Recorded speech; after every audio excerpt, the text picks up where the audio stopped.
¿Podemos darle una definición a la audiencia de qué es la enfermedad biológica? La ¿Qué es enfermedad la enfermedad ambiental, ambiental? biológica, claro, mira, vos sabés que es increíble porque la OMS, más allá de haber establecido algunas definiciones, todavía no se han puesto de acuerdo en la epítefe que tiene que ver con cómo definir.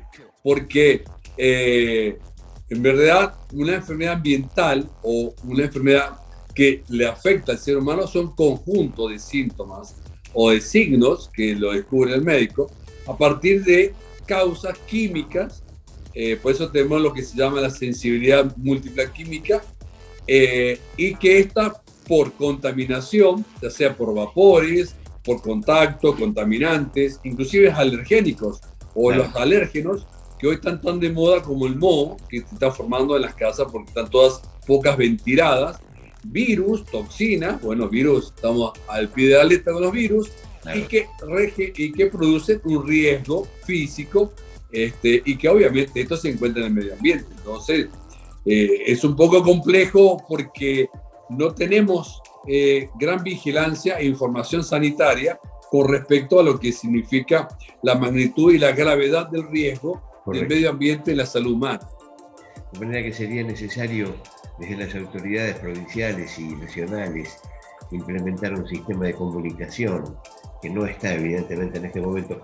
¿Quiénes tienen riesgo de contagiarse, independientemente de los integrantes de la familia, doctor? ¿Quiénes están En en realidad, mayor riesgo? claro, sí, eso está bien porque lo que tú dices, las entidades gubernamentales, ya sea, comienza todo de arriba para abajo, ¿no? Los grandes organismos internacionales ya ven la problemática y ven la situación de cada vez más compleja en cuanto a la exposición a sustancias y de químicos peligrosos, pero a veces, como yo siempre digo, cuestiones económicas juegan más peso, ¿no?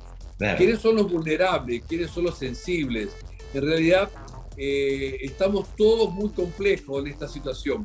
Si bien uno dice cuáles son los extremos de la vida, los niños y los ancianos son los más, si se quiere, vulnerables, y quienes son los más sensibles, aquellos que padecen enfermedades de base, que de pronto una contaminación ambiental de esta naturaleza, como alergias inespecíficas, desbordan la condición de salud de la persona. Desbordan la condición de salud, claro, correcto, correcto, correcto.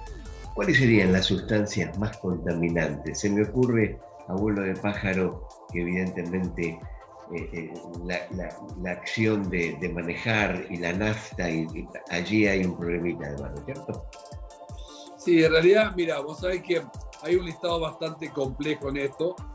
Hay un plan de acción que declara la organización, digamos, la Entidad Europea de Salud y Medio Ambiente, porque esto obviamente lo estamos hablando en grandes organizaciones, porque a nivel provincial o a nivel municipal esto no se puede manejar porque es muy, digamos, es un sustrato muy pequeño. Estamos hablando de las grandes entidades internacionales, donde comunidades europeas son más importantes que las americanas.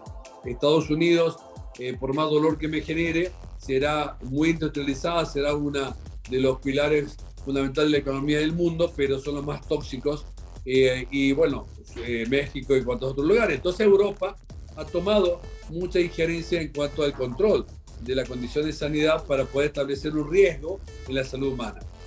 Usted dice cuál es los principios activos.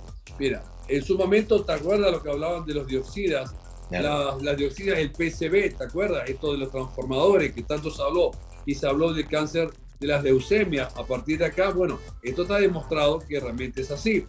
Después hay los polibromados, es decir, son sustancias que tienen que ver con que producen llamas, ¿no? Es decir, lo que tenga más condición de producir, correcto. Por eso hay que usar pinturas inífugas, son pinturas donde repelen la acción de transformar esta llama en cierto tipo de humo que produce gran contaminación.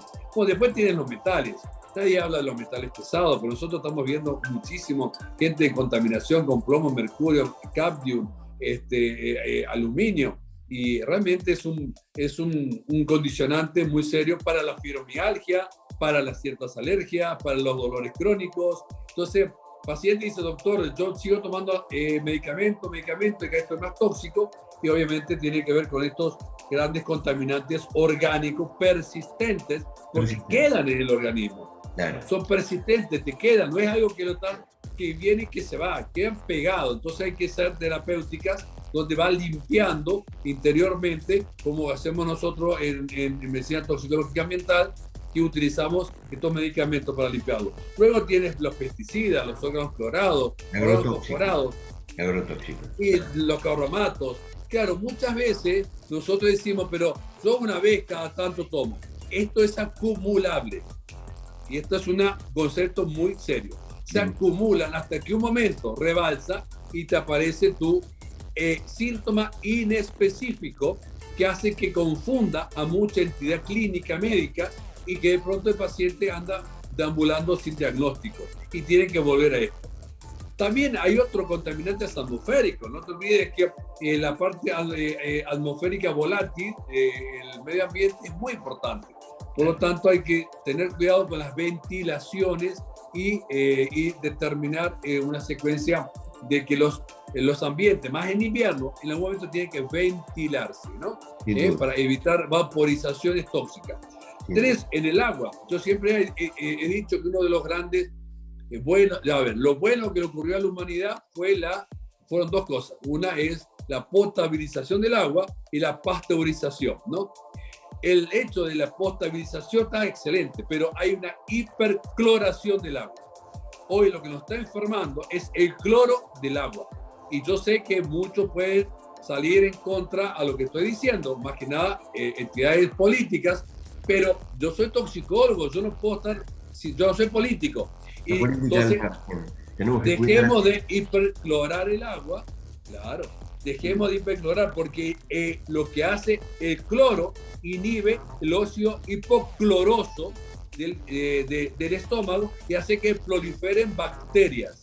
Y esto hace que nosotros tengamos la enfermedad de la disbiosis intestinal o inflamación crónica persistente intestinal. ¿Y el producto a qué? A la máxima. Entonces hay que usar agua con menos cantidad de cloros y de otros minerales. Residuos peligrosos, bueno, como yo dije recién, el hongo, el humo del tabaco ambiental, el humo, es decir, amianto, compuestos volátiles. Hay un sinfín de números de listado, pero lo más importante, Félix, no existe tantos antídotos contra tanta cantidad de tóxicos. Perfecto. ¿Se entiende?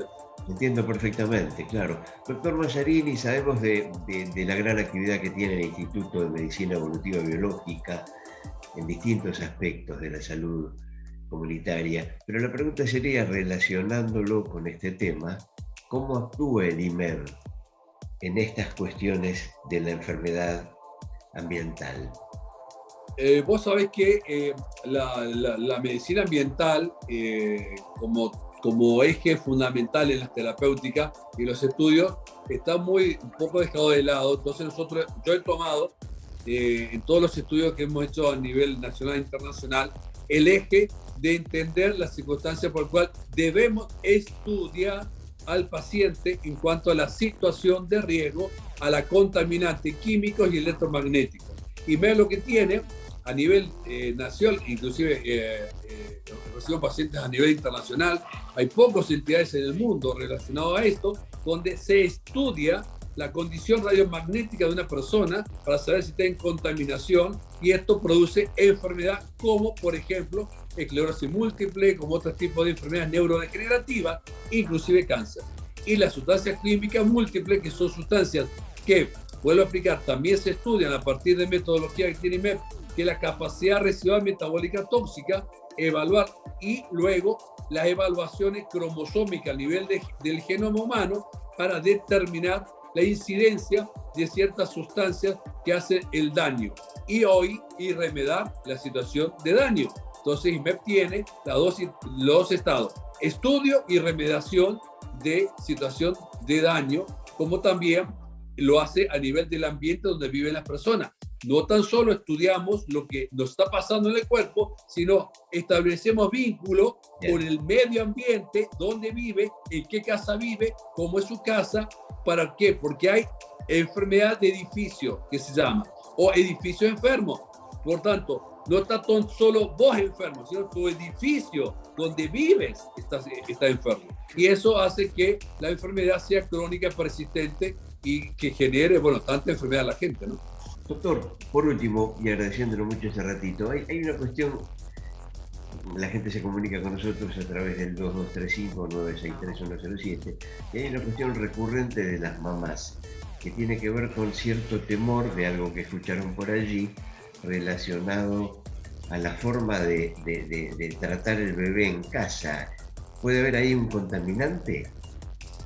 Bueno, uno de los temas que hablábamos recién con dos aspectos importantes del medio ambiente era la electrosensibilidad, ¿no?